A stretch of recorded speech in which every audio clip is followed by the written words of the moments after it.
África, os negócios de Deus? Publicado no novacultura.info em 4 de março de 2025. Dos muitos grupos insurgentes que operam na África, talvez a maioria, que dizem estar sob esta ou aquela bandeira ou defender um deus ou outro, com o tempo ficou demonstrado que não são mais do que organizações criminosas, que, sob uma fachada determinada, defendem um único interesse, o próprio. Para isso, roubam, saqueiam, extorquem, traficam pessoas, animais, recursos naturais, patrimônios culturais ou se colocam à disposição de tiranos, senhores da guerra, com pretensões de alcançar o primeiro objetivo, dependendo de sua participação no negócio, atuam como forças de segurança com cartéis de droga ou contrabandistas de combustíveis e de gigantescos carregamentos de cigarros, estes últimos falsificados. Em alguns casos, esses grupos até conseguiram financiamento de governos, agências de inteligência ou ONGs, algumas delas fachadas para os interesses mencionados, para que seus patrões ou emires continuem alimentando a causa, enquanto enriquecem suas contas. Muitos de seus militantes, atraídos por bons salários e a defesa de uma religião ou ideologia específica, se unem a essas bandeiras, ignorando o verdadeiro esquema que se esconde por trás. Um dos melhores exemplos desses personagens é, ou era, já que foi declarado morto várias vezes, Mokhtar Belmokhtar, o argelino veterano da guerra antissoviética no Afeganistão, de onde trouxe tanta experiência que, literalmente, custou-lhe um olho, ganhando o apelido de Caolho. Belmokhtar, após retornar ao seu país em 1993, fundou o grupo Ash-Shahada, em referência à primeira declaração de fé muçulmana, não há outro Deus além de Allah, e Maomé seu profeta, que faria parte do grupo islâmico armado, JIA, um dos principais atores da Guerra Civil da Argélia, que, entre 1992 e 2002, deixou mais de 200 mil mortos. Mais tarde, após se separar do JIA e graças ao prestígio conquistado na guerra, fundou o Grupo Salafista para a Pregação e o Combate, GSPC, que, a partir de 2007, se fundiria à Al-Qaeda no Magrebe Islâmico, AQMI. Tanto com o GSPC quanto com a AQMI, Belmokhtar realizaria ataques impactantes no sul da Argélia e na Mauritânia, como o assalto à usina de gás de Inhamenas, no sul da Argélia, onde tomaram cerca de 800 reféns. Para o resgate, além das tropas argelinas, foram necessárias intervenções de forças francesas, britânicas e estadunidenses, resultando em cerca de 40 mortos entre os reféns. Anteriormente, ele participaria de ataques impactantes na Mauritânia, onde dezenas de militares foram mortos e turistas europeus foram sequestrados. Em 2017, ele formaria o Jamaat Nasser al-Islam wal-Muslimin ou JNIM, grupo de apoio ao Islã e aos muçulmanos, junto com meia dúzia de organizações rigoristas, que contavam com o aval da Al-Qaeda, no Sahel, onde também atua o Sal-Wilaya, Estado Islâmico para o Grande Saara. Desde então, o coração do Sahel passou a ser o principal cenário de disputa mundial entre a Al-Qaeda e o Daesh.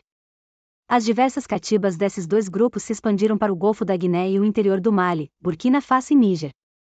Todo esse esquema requer um sustento econômico significativo, que, em grande parte, vem do contrabando de cigarros, estruturado por Mokhtar Belmokhtar, o que lhe rendeu um novo apelido, Mr. Marlboro.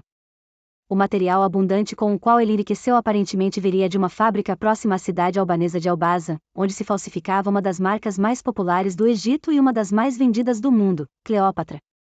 Segundo uma investigação britânica, desde 2014, cerca de 22 milhões de pacotes eram produzidos por ano, que, do porto de Durrës, Albânia, chegavam à Líbia, de onde a rede da qual Mr. Marlboro faz parte iniciava sua distribuição.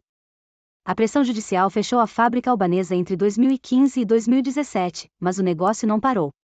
Ele foi transferido para as Ilhas Virgens Britânicas, onde há capacidade para produzir até 175 milhões de pacotes por ano. Embora cigarros falsificados também cheguem ao norte da África vindos da China, Vietnã ou países do Oriente Médio.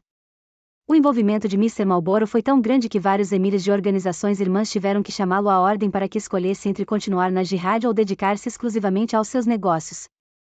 E se o contrabando de tabaco pode gerar mais de $1 bilhão por ano no norte da África, os números da exploração ilegal de ouro são exponencialmente maiores.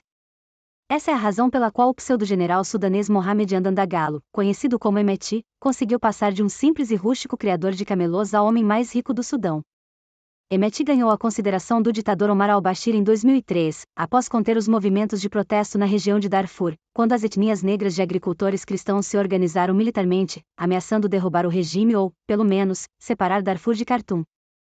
Hemeti, árabe, muçulmano e criador de camelôs, com a bênção de al-Bashir, organizou, junto com Musa Ilal, seus Janjaweed, cavaleiros armados, iniciando o genocídio que, entre 2013 e 2005, deixou cerca de 500 mil de mortos.